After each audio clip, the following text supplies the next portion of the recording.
हाँ भाई, तो चैप्टर हमारा कौन सा चल रहा था? चैप्टर हमारा चल रहा था फाइनेंशियल मार्केट, ठीक है ना। सबसे पहली बात, फाइनेंशियल मार्केट मैंने क्या बताया था? Financial market is not a place, it is a link. किसके बीच में? Between savers and borrowers. बताई थी बात। सेवर्स कौन है बेटा? सेवर्स वो लोग हैं जिनके पास सरप्लस ऑफ फंड्स हैं, और बोरोवर्स वो है जिनके पास पैसा कम है। तो ये फाइनेंशियल मार्केट क्या करता है? जिसके पास पैसा ज्यादा है उससे लेता है, और किसको देता है? जिसके पास पैसे की कमी है, those who are in need of money. बता दी थी। ऐसा काम कहाँ कहाँ हो रहा है? दो जगह हो रहा है। एक तो बैंक्स, बैंक से करते हैं, हम लोग अपना पैसा सेव कराते हैं, बैंक किसको दे देता है? जिसको लोन चाहिए होता है ना। तो हमसे लिया, हमारे पास ज्यादा पैसा है, जिसके पास पैसे की कमी है उसको लोन दे दिया। तो बेटा ये काम बैंक भी करता है, ठीक है ना। बट हमें क्या पढ़ना है? हमें फाइनेंशियल मार्केट पढ़ना है। अब फाइनेंशियल मार्केट मैंने बताया था, financial market is a link, ऊपर बता के आया हूँ, बिटवीन सेवर्स एंड बोरोवर्स। तो कोई प्लेस नहीं है कि आप मेरे से बोलो सर कोई प्लेस है। It is not a place, it is a link. उसके बाद अगर मैं बात करूं तो मैंने आपको बेटा फंक्शंस बताए थे। क्या करता है? हमारी सेविंग्स को मोबिलाइज, जल्दी जल्दी चल रहा हूँ, 5 मिनट का रिवीजन दे रहा हूँ फिर आगे चलेंगे। हमारे फंड्स को या सेविंग को मोबिलाइज करता है। हमारे पास पैसा ऐसी फालतू का पड़ा हुआ था, है ना, उसको किसी सही इंसान को दे देता है, वो हमें रिटर्न देता रहता है उस पैसे के ऊपर, है ना। बेटा फैसिलिटेट करता है price discovery, shares and bonds के प्राइस डिटरमाइन करता है by the forces of demand and supply. अगर हमें अपनी फाइनेंशियल एसेट्स बेचनी है, लाइक फॉर एग्जांपल मेरे पास शेयर्स पड़े हैं, तो मैं कहाँ बेचूंगा? फाइनेंशियल मार्केट के अंदर। तो it provides liquidity to financial assets, और हमारी बेटा ट्रांजेक्शन की कॉस्ट को कम करता है। क्यों कम करता है? क्योंकि बहुत सारी इंफॉर्मेशन हमें फ्री ऑफ कॉस्ट प्रोवाइड कराता है। बता दी थी सारी बातें। फिर मैंने आपको बताया था बेटा फाइनेंशियल मार्केट दो पार्ट में डिवाइडेड है, that is money market and capital market. Money market बेटा, what is money market? Money market is a link, same बात, वो ध्यान रखना, लिंक है between savers and borrowers. But यहाँ पे कौन से फंड्स डील होते हैं बेटा? शॉर्ट टर्म फंड्स, ठीक है। शॉर्ट टर्म फंड्स क्या होते हैं? जिनका मेच्योरिटी पीरियड 1 साल का होता है, 1 साल के अंदर हमें पैसा वापस करना है जिससे लिया है हमने, ठीक है। जनरली हम इससे क्या मीट करते हैं? अपनी वर्किंग कैपिटल रिक्वायरमेंट। फिर उसके बाद बेटा मैंने कुछ इंस्ट्रूमेंट्स पढ़ाए थे। आपने बोला सर मनी मार्केट कहाँ पे एग्जिस्ट करता है, फिर मैंने आपको 5 इंस्ट्रूमेंट दिखाए, है ना। दैट इज पहला, कॉल मनी। कॉल मनी को कौन यूज करता है? बैंक्स। बेटा जब कोई एक bank temporary shortage of cash को फेस करता है, तो वो क्या करता है? वो किसी दूसरी बैंक को जिसके पास सरप्लस फंड अवेलेबल है उससे 1-2 दिन के लिए पैसा उधार ले लेता है, ठीक है। अपनी यहाँ पे रिक्वायरमेंट्स मीट करता है, जब उसकी रिक्वायरमेंट मीट हो जाती है तो 1-2 दिन के अंदर उनका पैसा वापस कर देता है, ठीक है। That is call money. जल्दी जल्दी चल रहा हूँ, बिल्कुल इंटरेस्ट के जल्दी जल्दी। साथ ना? इंटरेस्ट के साथ, दैट इज कॉल रेट। उसके बाद आते हैं बेटा ट्रेजरी बिल्स। ट्रेजरी बिल्स की अगर मैं बात करूं तो उसको जनरली टी बिल्स भी बोला जाता है, जिसको जीरो कूपन बॉन्ड्स भी बोला जाता है। कौन इशू करता है? RBI, central bank. किसके बिहाफ पे? सेंट्रल गवर्नमेंट के साथ बिहाफ पे। बेटा सेंट्रल गवर्नमेंट को जब पैसा चाहिए होता है, पैसा, ठीक है, तो वो किसको अप्रोच करता है? आरबीआई को। आरबीआई क्या करता है? इकोनॉमी में टी बिल्स इशू कर लेता है, जिसको हम लोग और बैंक्स वगैरह खरीद सकते हैं, ठीक है। हम लोग क्यों खरीदते हैं? Because these bills are issued at discount but redeemed at par, ठीक है। हमें डिस्काउंट पे इशू होते हैं और रिडीम किस पे होते हैं? पार पे। तो हमें फायदा हो जाता है कि हमने खरीदा तो डिस्काउंट पे, जब वापस करने जा रहे हैं तो हमें पूरा पैसा मिल रहा है, ठीक है, तो हमें फायदा हो जाता है। मनी मार्केट में क्यों पढ़ रहे हैं? क्योंकि इसका जो मेच्योरिटी पीरियड है 14 डेज से 364 डेज का है। उसके बाद कॉमर्शियल बिल्स। कॉमर्शियल बिल्स बेटा, जब एक बिजनेस फर्म दूसरे बिजनेस फर्म से क्रेडिट सेल परचेज में डील करती है, तो हम जनरली उसको बीआरबीपी, बिल्स ऑफ एक्सचेंज देते हैं, है ना। इसको यहाँ पे क्यों पढ़ते हैं हम? बिकॉज बेटा हमें पता है इसका जो मेच्योरिटी पीरियड है वो 3 महीने का, 90 डेज का होता है। फिर मैंने देखो रेड मार्क करा हुआ है कॉमर्शियल पेपर्स को, दिख रहा है? दिख रहा है? कॉमर्शियल पेपर्स को मैंने रेड मार्क करा हुआ है। क्यों मार्क करा हुआ है बेटा? इंपॉर्टेंट है, इसके ऊपर एक केस स्टडी, ये डायरेक्ट क्वेश्चन बनना ही बनना है। कॉमर्शियल पेपर्स को हम ब्रिज फाइनेंसिंग भी बोलते हैं। क्यों बोलते हैं? अगर कोई कंपनी बेटा शेयर्स इशू नहीं कर पा रही है, उसके पास फ्लोटेशन कॉस्ट मीट करने के लिए पैसा नहीं है, तो वो क्या करती है बेटा? वो कॉमर्शियल पेपर्स इशू करते हैं, हम लोग खरीदते हैं। क्यों खरीदते हैं? Issued at discount, redeemed at par. यहाँ पे क्यों पड़ रहा है? बिकॉज मेच्योरिटी पीरियड 270 डेज का होता है इसका, ठीक है। ऐसे ही हमारे पास सीडीज होते हैं, सर्टिफिकेट ऑफ डिपॉजिट होते हैं, similar to FD, fix deposit. But fix deposit 1 साल से ज्यादा की होती है, ये क्या है? ये 1 साल से कम टाइम पीरियड के लिए, इसलिए इसको हम क्या बोल रहे हैं? Money market instrument. करा दिया था, जल्दी जल्दी चल रहा हूँ। कैपिटल मार्केट की बात करें तो बेटा, जब मनी मार्केट डील करता है शॉर्ट टर्म फंड्स में, तो कैपिटल मार्केट डील करता है medium term and long term funds में। इसके अंदर क्या कहता है? इसके अंदर बेटा ऑर्गेनाइजेशन, इंस्टीट्यूशन एंड इंस्ट्रूमेंट्स जो किस में डील करते हैं? लॉन्ग टर्म और मीडियम टर्म फंड्स में, ठीक है। तो कॉमन इंस्ट्रूमेंट्स क्या है? Shares, bonds, debentures, mutual funds etcetera. फिर मैंने इसके फीचर्स बताए थे आपको। मैंने बोलता बेटा फीचर्स की बात करूं तो ये भी लिंक है between investors and investment opportunities. ये डील करता है लॉन्ग टर्म फंड्स में। इसके अंदर हम इंटरमीडिएट, दैट इज ब्रोकर्स वगैरह को यूज करते हैं, कंपलसरी है। ये रूल्स एंड रेगुलेशंस के अंदर काम करता है। किसके रूल्स एंड रेगुलेशन? सेबी, है ना, security exchange board of India. और ये किस में हेल्प करता है? Capital formation. बेटा ये सारी बातें पढ़ा के गया था मैं लास्ट क्लास के अंदर जो कल हुई थी हमारी, है ना। फिर मैंने आपको यहाँ से थोड़ी सी आज बात बतानी है, मैंने फिर भी इसको इंट्रोडक्शन बता दिया था आपको, ठीक है। स्टार्ट करें। मैंने बोला बेटा जो कैपिटल मार्केट है, एक सेकंड रुको सर। एक सेकंड रुकना।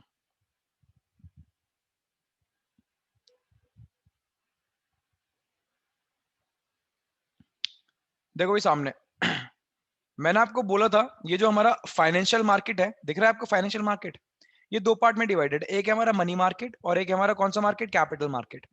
मनी मार्केट के बारे में बता दिया, ये शॉर्ट टर्म फंड से डील करता है ना, जिसका मेच्योरिटी पीरियड 1 साल का होता है, 1 ईयर का। बार बार बता रहा हूं ताकि आपको याद हो जाए, मेरे से दोबारा बार बार पूछने की जरूरत ना पड़े। कैपिटल मार्केट किस में डील करता है बेटा, ये डील करता है लॉन्ग टर्म, लॉन्ग टर्म में। हाँ लॉन्ग टर्म और मीडियम टर्म फंड्स में, दोनों में, लॉन्ग और मीडियम टर्म फंड्स में, ठीक है। अब ये जो कैपिटल मार्केट है ना बेटा, इसके अंदर भी दो मार्केट है, दिख रहे हैं आपको, मैंने दो मार्केट निकाले हैं, एक है प्राइमरी मार्केट और एक है सेकेंडरी मार्केट। अब प्राइमरी मार्केट नाम से ही क्लियर है बेटा, प्राइमरी मार्केट का मतलब जहां पे securities for the first time issue होती है। मैंने आपको बताया अभी लास्ट क्लास के अंदर, मैंने बोला था बेटा सपोज करो आप गाड़ी शोरूम से खरीद के ला रहे हो, मान लो कोई गाड़ी आपने खरीदी शोरूम से, नई गाड़ी है, फॉर द फर्स्ट टाइम खरीद रहे हैं, कौन सा मार्केट, मान लो प्राइमरी मार्केट। अब मैं खरीद के लिए आया, मेरे से अगर कोई खरीदता है उस गाड़ी को तो वो सेकंड हैंड हो जाएगी ना, वो कौन सा मार्केट है, वो सेकेंडरी मार्केट है। अब गाड़ी हटा दो, गाड़ी की जगह शेयर्स ले आओ। अगर मैं कंपनी से शेयर्स खरीद रहा हूँ for the first time, company ने मार्केट के अंदर शेयर्स इशू करें फॉर द फर्स्ट टाइम, तो बेटा वो कौन सा मार्केट है, वो प्राइमरी मार्केट है, ठीक है। आज मेरे पास शेयर्स आ गए, मेरे से आप लोग खरीद रहे हो, आप आगे बेच रहे हो, ये चीज चल रही है, ठीक है। ऑलरेडी इशूड सिक्योरिटीज मार्केट में खरीदी बेची जा रही है, वो सेकेंडरी मार्केट होता है।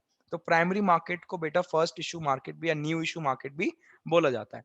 बात समझे, ठीक है। आओ भाई सामने देखो, मैंने क्या लिखवाया, मैंने ये लिखवाया बेटा क्लासिफिकेशन कैपिटल मार्केट की। बेटा कैपिटल मार्केट कितने पार्ट में डिवाइडेड है, दो पार्ट में, दैट इज कौन सा बताओ भाई, दैट इज बताओ प्राइमरी मार्केट, और दूसरा बताओ भाई secondary market. Secondary market. Very good, ठीक है ना। देखो प्राइमरी मार्केट में क्या लिखा है, देखो प्राइमरी मार्केट में आगे ब्रैकेट में लिखा है new issue market. New issue का मतलब सिक्योरिटीज, अगर सिक्योरिटीज का मतलब होता है शेयर्स एंड बॉन्ड्स, सिक्योरिटीज अगर company for the first time issue कर रही है मार्केट के अंदर, दैट इज प्राइमरी मार्केट। दो क्या लिखा, primary market is the market in which securities are sold, बताओ भाई securities are sold for the first first time. Time. Very good, for the first time, that is new issued securities are traded by the company। Company कौन सी security trade कर रही है, बिल्कुल नहीं बेटा, बिल्कुल भाप निकल रही है, ताजी ताजी सिक्योरिटीज एकदम, ठीक है। अब इसको कुछ और भी बोलते हैं क्या, हाँ बोलते हैं, इसको आईपीओ बोलते हैं, इनिशियल पब्लिक ऑफरिंग। कल बता के गया था इसको भी मैं, ठीक है, यहां तक मेरे ख्याल से मैं आपको करा के गया था, ठीक है। आज यहां से पढ़ना है हमें। बताओ भाई टॉपिक का नाम बताओ क्या है बताओ भाई टॉपिक का नाम आज हमें कहां से पढ़ना है, बोलो बेटा बोलो। Method of flotation. Very good, आज हमें कहां से पढ़ना है, मेथड्स ऑफ फ्लोटेशन, ठीक है ना। मेथड्स है ये, मेथड्स ऑफ फ्लोटेशन, ठीक है ना। अब आप मेरे से पूछ सकते हो सर ये क्या है, क्या पढ़ रहे हैं, मेथड्स ऑफ फ्लोटेशन का मतलब क्या है। तो बेटा मैं बोल रहा हूँ हम अभी प्राइमरी मार्केट पढ़ रहे हैं ना, प्राइमरी मार्केट के अंदर सिक्योरिटीज कैसे इशू होते हैं फॉर दी फर्स्ट टाइम। तो जब सिक्योरिटीज इशू कर रहे हो तो इशू करने के कुछ मेथड तो होते होंगे, कुछ तरीके तो होते होंगे, है ना, उसी को बोलते हैं मेथड्स ऑफ फ्लोटेशन। तो आप मेरे से बोलो सर ये फ्लोटेशन का मतलब क्या है, बेटा फ्लोटेशन का मतलब है इशू करना, तो ये मेथड्स ऑफ इशू है ना। क्या इशू कर रहे हैं हम, सिक्योरिटीज, तो मेथड्स ऑफ फ्लोटेशन और मेथड्स ऑफ इशू एक ही बात है कि सिक्योरिटीज और शेयर्स बॉन्ड्स वगैरह आप किस किस तरीके से मार्केट के अंदर इशू कर सकते हो। समझ में आ रही बात, क्या सर ये टॉपिक इंपॉर्टेंट है बेटा, वेरी इंपॉर्टेंट टॉपिक, ठीक है। प्राइमरी मार्केट के अंदर सिक्योरिटीज कैसे इशू करी जाती है वो आज हम पढ़ने जा रहे हैं। इतनी बात समझ में आई, क्लियर है भाई ठीक है। आओ भाई पहले मेथड पे चलते हैं। देखो भाई पहला मेथड क्या है बताओ भाई, पब्लिक इशू थ्रू प्रोस्पेक्टस, क्या लिखा है भाई बताओ भाई, पब्लिक इशू थ्रू प्रोस्पेक्टस। अब आप मेरे से पूछो सर ये इसका क्या मतलब है, बेटा ये जो मेथड है काफी पुराना मेथड है, बहुत ही पुराना मेथड। जनरली आप मेरे से पूछो तो ट्रेडिशनल मेथड बोलूंगा मैं इसको, पुराने टाइम से ये मेथड चलता हुआ आ रहा है कि अगर मान लो मेरी कंपनी है, मेरी एकेडमी है हैपअप एकेडमी, मैं इसको स्टॉक एक्सचेंज के अंदर जाके शेयर मार्केट के अंदर रजिस्टर करा देता हूँ, लिस्ट करा देता हूँ, और आप लोग भी बोलोगे सर हमें आपकी एकेडमी के शेयर्स खरीदने हैं, तो अब मेरे को शेयर्स बेचने तो हैं, आपको इशू करने पड़ेंगे, तो इशू करने का कोई तो तरीका होना चाहिए। तो बेटा पहला जो सबसे ट्रेडिशनल तरीका है पब्लिक इशू थ्रू प्रोस्पेक्टस। मैं क्या करूंगा, मैं एक प्रोस्पेक्टस इशू कर दूंगा। प्रोस्पेक्टस का मतलब मान लो एक बुकलेट, बुकलेट टाइप, उसके अंदर लगा दूंगा एक एप्लीकेशन फॉर्म, फिजिकल फॉर्म की बात कर रहा हूँ, बिल्कुल फिजिकल फॉर्म, ठीक है ना। मान लो ऐसे, ये दिख रही है बुक, ये बुक दिख रही है, मैं कह रहा हूँ ऐसी इस टाइप की बुक इशू करूंगा, इसके अंदर एक पेपर लगा दूंगा, वो एप्लीकेशन फॉर्म होगा। इस बुक के अंदर जो ये प्रोस्पेक्टस है इसके अंदर मेरी कंपनी की सारी डिटेल्स होंगी कि मैं क्या काम करता हूँ, कब से ऑपरेट कर रहा हूँ, आपसे पैसा क्यों ले रहा हूँ, आपका पैसा कहाँ यूटिलाइज करूंगा, आपका पैसा जब यूटिलाइज होगा, जब मेरे पास प्रॉफिट आएगा तो उसमें से कितना आपको रिटर्न दूंगा मैं, सारी डिटेल्स इस प्रोस्पेक्टस के अंदर मेंशन होगी। तो आप जब प्रोस्पेक्टस खरीदेंगे उसके बाद एप्लीकेशन फॉर्म आएगा, एप्लीकेशन फॉर्म को फिल करेंगे, फिल करने के बाद उस पर जो एप्लीकेशन मनी होगी उसके साथ एप्लीकेशन को भेज देंगे। आप लोगों ने हो सकता है कंपनीज पढ़ी हो, कंपनी कंपनी अकाउंटिंग पढ़ रहे हो, तो आपको पता है कि एप्लीकेशन मनी होती है एप्लीकेशन मनी, तो वही भेज रहा हूं मैं। प्रोस्पेक्टस खरीदा, एप्लीकेशन फॉर्म आ गया, ठीक है, एप्लीकेशन फॉर्म पूरा फिल करा, उसके बाद एप्लीकेशन मनी मैंने कंपनी को भेज दी। इस तरीके से मैं शेयर्स को सब्सक्राइब कर सकता हूँ और कंपनी शेयर्स इशू कर सकती है। बहुत ही ट्रेडिशनल मेथड है, बहुत ही बेसिक मेथड है। अब आपको फिर भी समझ में नहीं आता, बोलो सर ये तो फिर भी समझ में नहीं आ रहा, तो आप मुझे याद करके बताओ, जब स्कूल में एडमिशन लेने जाते हो, कहीं स्कूल में एडमिशन आप लोगों ने लिया होगा, तो एप्लीकेशन फॉर्म लेने जाते हैं, तब एप्लीकेशन फॉर्म लेते हैं तो स्कूल वाले प्रोस्पेक्टस देते हैं, हाँ या ना, देते हैं? प्रोस्पेक्टस के अंदर एप्लीकेशन फॉर्म होता है, सेम ही तो बात है, बिल्कुल वो कंपनी कर रही है। कंपनी किस लिए कर रही है? कंपनी अपने शेयर्स को बेचना चाह रही है, दैट इज द थिंग। तो बेटा इसको हम बोलते हैं पब्लिक इशू थ्रू प्रोस्पेक्टस। समझ में आ गई बात? क्लियर हुई, हाँ या ना बताओ पहले। हाँ भैया।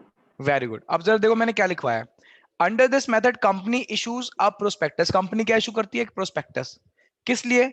To inform and attract the general public, ताकि जो जनरल पब्लिक उसको अट्रैक्ट कर सके और इन्फॉर्म कर सके कि हमने मार्केट में शेयर्स बेटा इशू करने हैं, ठीक है।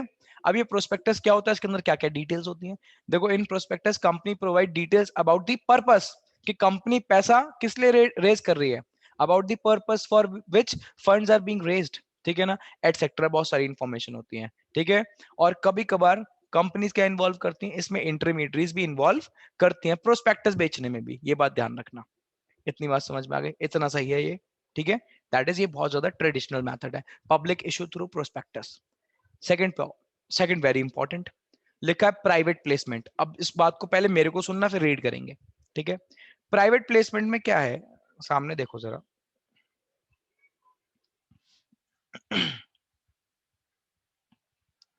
बेटा प्राइवेट प्लेसमेंट में जरा ढंग से देखना, ये है हम लोग जनरल पब्लिक, इधर है बेटा, ये है जनरल पब्लिक, ठीक है। इधर है कंपनीज, बेटा ये रही कंपनी, ठीक है। ये है कंपनी रिलायंस इंडस्ट्रीज लिमिटेड, ठीक है, ये कंपनी है, ठीक है। कंपनी को शेयर्स इशू करने हैं, क्या इशू करने हैं? शेयर्स। तो पता है मैंने आपको एक बात बोली थी, कंपनी अगर शेयर्स इशू करेगी तो विदाउट बेटा, विदाउट ब्रोकर्स के बिना इशू नहीं कर सकती। ये है बीच में बेटा कौन? ये है बेटा बीच में हमारा ब्रोकर, ठीक है। ये कौन है भाई, जल्दी बताओ। ब्रोकर। वेरी गुड, ठीक है ब्रोकर। ना। देखो ब्रोकर ने टाई वगैरह सब लगा रखी है, ये है हमारा ब्रोकर, ठीक है ना। अब कंपनी पता है क्या करती है, कंपनी सारे शेयर्स इसको बेच देती है, ठीक है, इस ब्रोकर को। ब्रोकर खरीद लेता है। ब्रोकर पता है फिर क्या करता है, ब्रोकर इन शेयर्स को अपने प्राइवेट क्लाइंट्स को, जो बहुत अच्छे अच्छे क्लाइंट्स हैं जो इस ब्रोकर्स के थ्रू डील करते हैं, उनको बुलाता है, बोलते हैं इधर आओ, एक कंपनी आई है, वो कंपनी शेयर्स इशू कर रही है मार्केट में, आप लोगों को खरीदना है, ठीक है। ये लोग बोलते हैं हाँ हम लोगों को खरीदना है, इनके चेहरे पे स्माइल देख रही है, स्माइल, ठीक है, हाँ भाई। तो बेटा ये शेयर्स पता क्या करेगा, प्राइवेटली चुपके से इन लोगों को इशू कर देगा, ठीक है, इन लोगों को दे देगा। इस पूरे प्रोसीजर को हम क्या बोलते हैं? इस पूरे प्रोसीजर को हम प्राइवेट प्लेसमेंट बोलते हैं। अब ये प्राइवेट प्लेसमेंट क्यों होता है?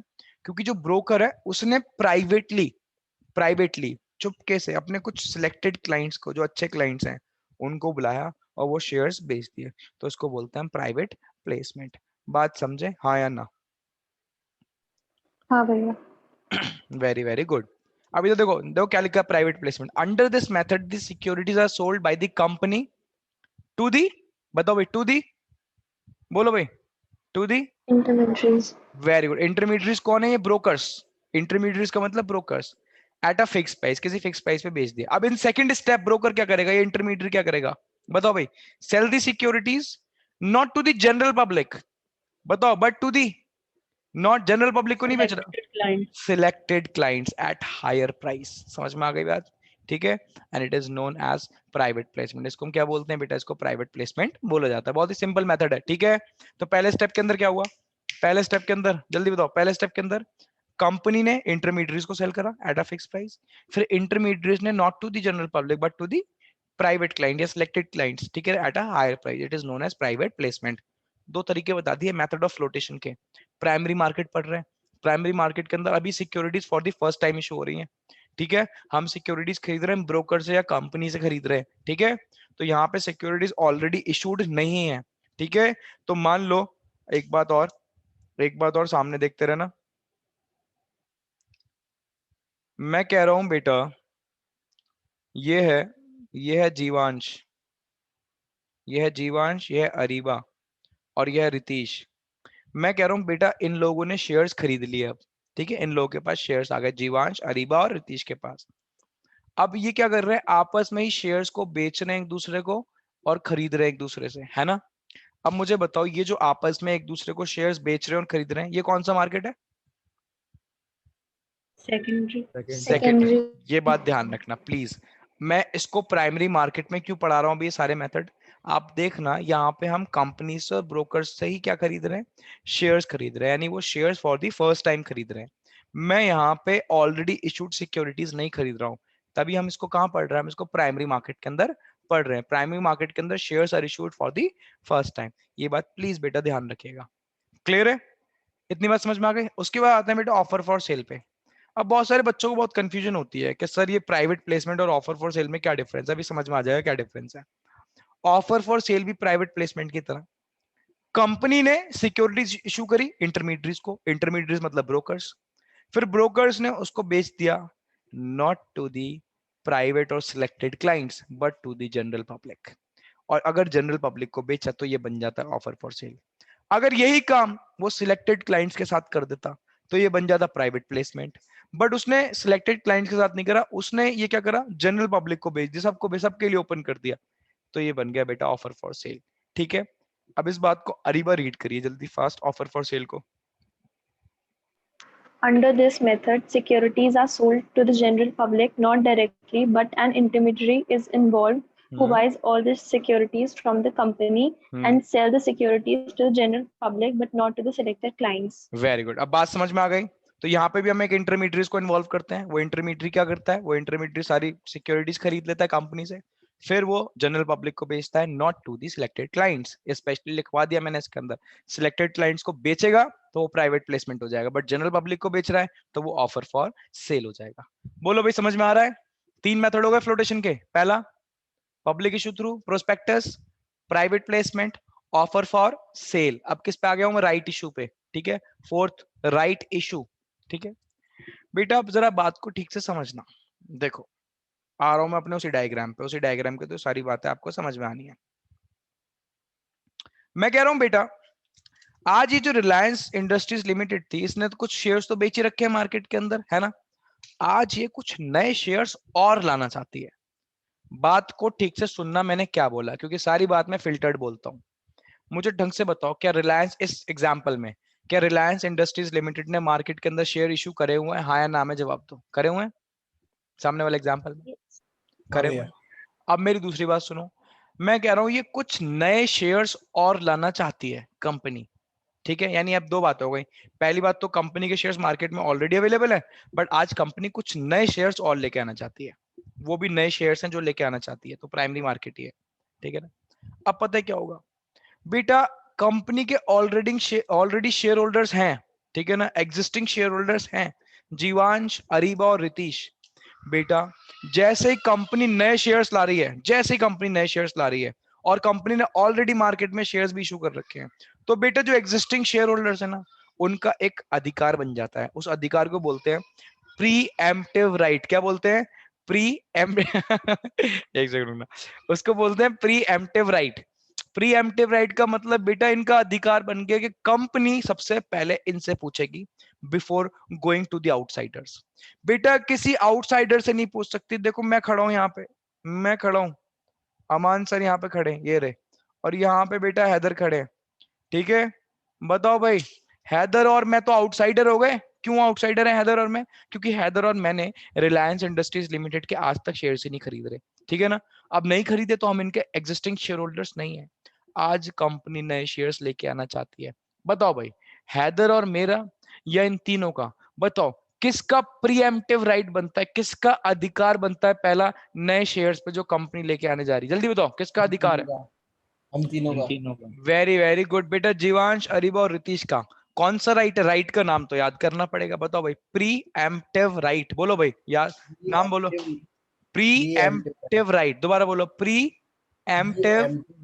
वेरी वेरी गुड, तो प्री एम्प्टिव राइट, ठीक है। तो अगर इनसे पूछा भाई आपको खरीदना है, तो इन तो इन्होंने पूछा भाई हमसे क्यों पूछ रहे हो? फिर कंपनी ने बोला यार आपका प्रीएम्प्टिव राइट है, ठीक है। इन्होंने बोला अच्छा ये बात, अच्छा हम खरीद रहे हैं। इन्होंने खरीद लिया तो कोई प्रॉब्लम ही नहीं है, बट इन्होंने मना कर दिया हमें नहीं खरीदनी। अब बताओ कंपनी कहाँ जाएगी? इन्होंने मना कर दिया, आउट। अब आउटसाइडर। अब जाएगी आउटसाइडर्स पे। ये बात ध्यान रखना, इसको राइट इशू बोलते हैं। क्या बोलते हैं इसको? Right issue. बोलो बेटा बोलो, समझ में आ रही है बात? हाँ भैया। Very very good. हाँ भाई देखो क्या लिखा है राइट इशू में। अरे वाह, रीड कर दो जल्दी। This is the issue of new shares to the existing shareholders. It is the बस preemptive right. बस, अरे बस। यहाँ मुझे बताओ, यहाँ दो वर्ड आए, एक आया है क्या? जल्दी बताओ, जल्दी बताओ। New share. न्यू शेयर, और दूसरा क्या है? Existing shareholders. दोनों वर्ड का मतलब बताओ। नए शेयर्स तो पहली बात कंपनी नए शेयर ला रही है प्राइमरी मार्केट, है ना, है ना। न्यू शेयर्स है, बट कंपनी के ऑलरेडी मार्केट के अंदर शेयर्स हैं। तो देखो वहां लिखा है existing share holder, already share issue कर भी रखे हैं, उनसे मतलब नहीं है, आज नए लेके आ रही है। ये वाले इस पे देखना, बच्चे मेरे से बोलते हैं कि भैया हमें यहाँ बहुत कंफ्यूजन है, ऑलरेडी इशूड है तो सेकेंडरी मार्केट नहीं हुआ। बेटा सेकेंडरी मार्केट अगर आप समझ नहीं पा रहे, सेकेंडरी मार्केट ये नहीं है। सेकेंडरी मार्केट है हम अगर आपस में खरीदे बेचें, ठीक है। मैंने आपको स्टार्टिंग में इसलिए किसका एग्जांपल दिया था? कार का एग्जांपल दिया था, तभी आपको सेकेंडरी मार्केट समझ में आ जाए। तो यहाँ एग्जिस्टिंग शेयर होल्डर का मतलब है कंपनी ने शेयर्स इशू कर रखे हैं पहले से। न्यू शेयर्स का मतलब कंपनी और नए शेयर लेके आना चाह रही है, ठीक है। रीड करो अरीब आगे। It is the It is the preemptive right of shareholders that company must offer them new shares before going to outsiders. Very good, ठीक है। तो उनका मौलिक अधिकार है, ऐसे बोल लो, ठीक है। यानी प्रीएम्प्टिव राइट है कि कंपनी क्या करे, कंपनी पहले उनसे पूछे before going to the outsiders. हाँ भाई बोलो, समझ में आ रही है बातें या नहीं आ रही? आ रही है। Very good. लास्ट में आते हैं EIPO पे। बेटा अब यही चलता है ज्यादातर। ये रहा EIPO, दिख रहा है आपको? ये EIPO ही चलता है। पहली बात सर ई का मतलब क्या है? बेटे जहां पे इस तरीके से ई लगता है उसका मतलब होता है इलेक्ट्रॉनिक फॉर्म, है ना, हमें पता है बात। IPO का मतलब क्या होता है? ऊपर बता के आया हूँ, इनिशियल पब्लिक ऑफरिंग। अगर हम जनरल पब्लिक को shares for the first time issue करते हैं तो उसको हम IPO बोलते हैं।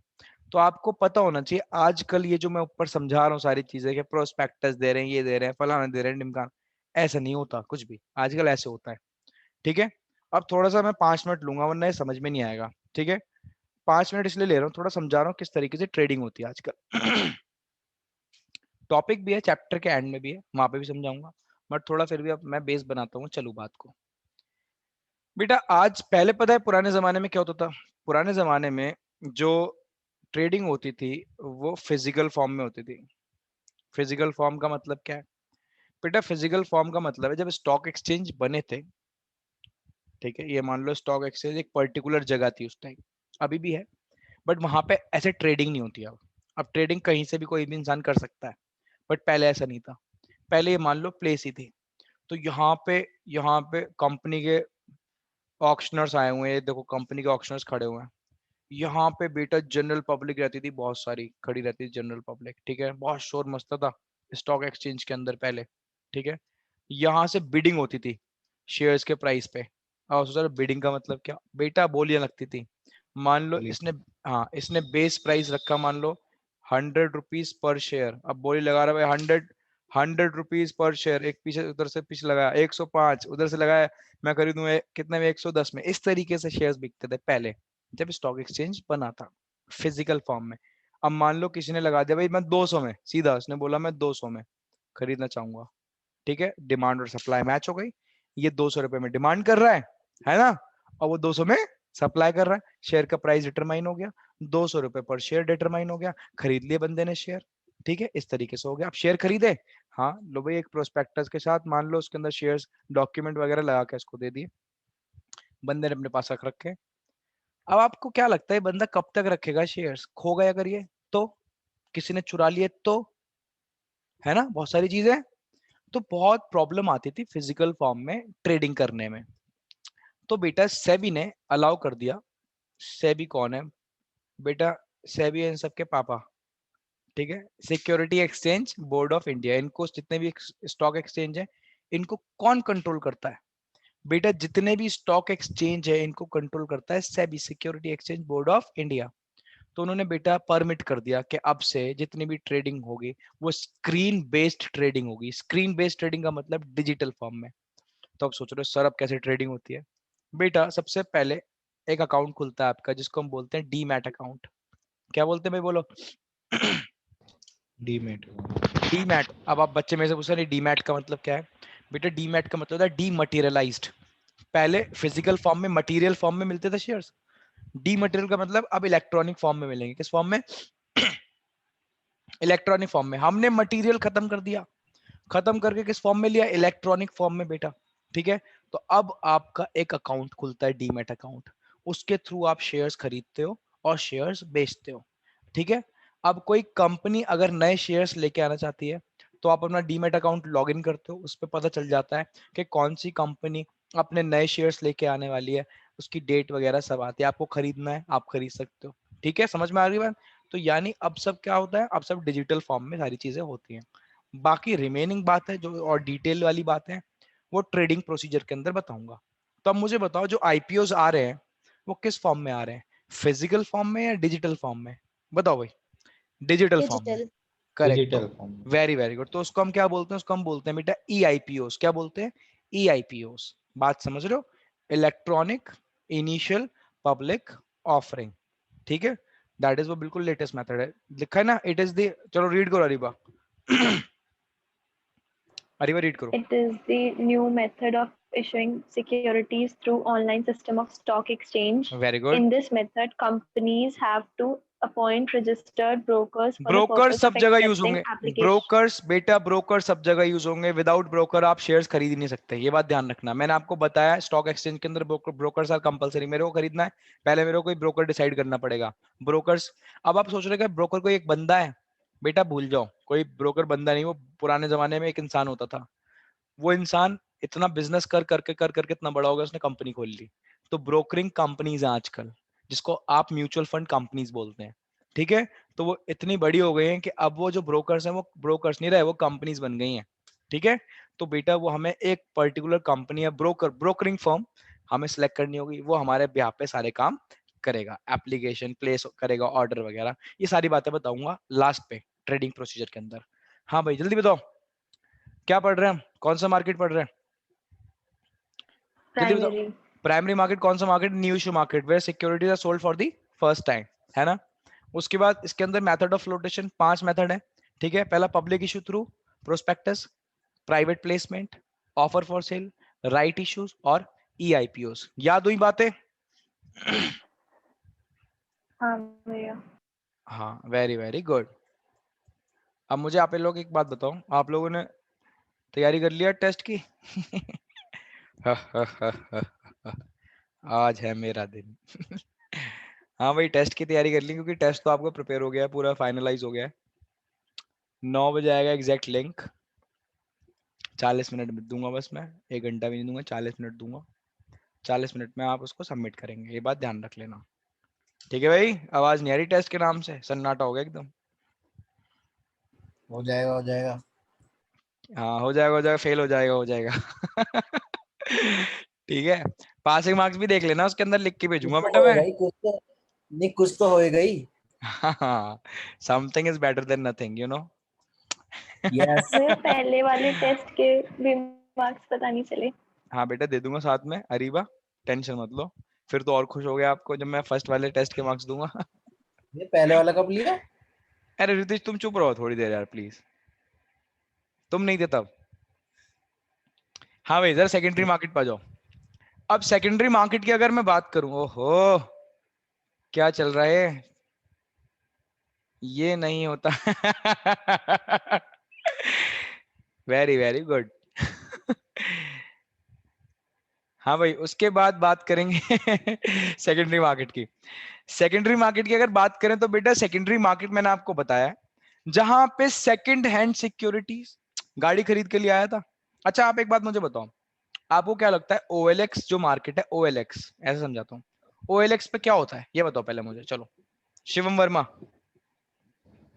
हाँ भैया, पुरानी चीजों की सेल परचेज। वेरी वेरी, तो वो चीजें ऑलरेडी हमने खरीदी हुई है, पुरानी चीजें हो गई ना, उनकी खरीद और बेच होती है। तो अब वो कौन सा क्या लगता है, वो कौन सा मार्केट कहलाएंगे, कौन सा मार्केट होगा, सेकेंडरी मार्केट है ना। हम लोग शोरूम से थोड़ी खरीद रहे हैं, हम लोग तो आपस में खरीद बेच रहे हैं, वो कौन सा मार्केट है, सेकेंडरी मार्केट। सिमिलरली मान लो आपने शेयर्स खरीदे हुए हैं, OLX है, OLX ही है, उस पे हम शेयर्स खरीदते बेचते हैं।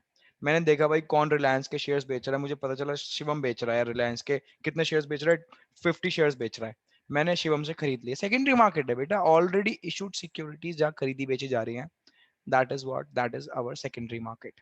ठीक है। अब सेकेंडरी मार्केट में देखो क्या लिखा है, is the market for sale and purchase of previously issued securities, या ऑलरेडी इशूड सिक्योरिटीज भी बोल सकते थे, और सेकेंड हैंड सिक्योरिटीज, बेटा पुरानी सिक्योरिटीज है, नई नहीं है, ऑलरेडी इशू हो चुकी है।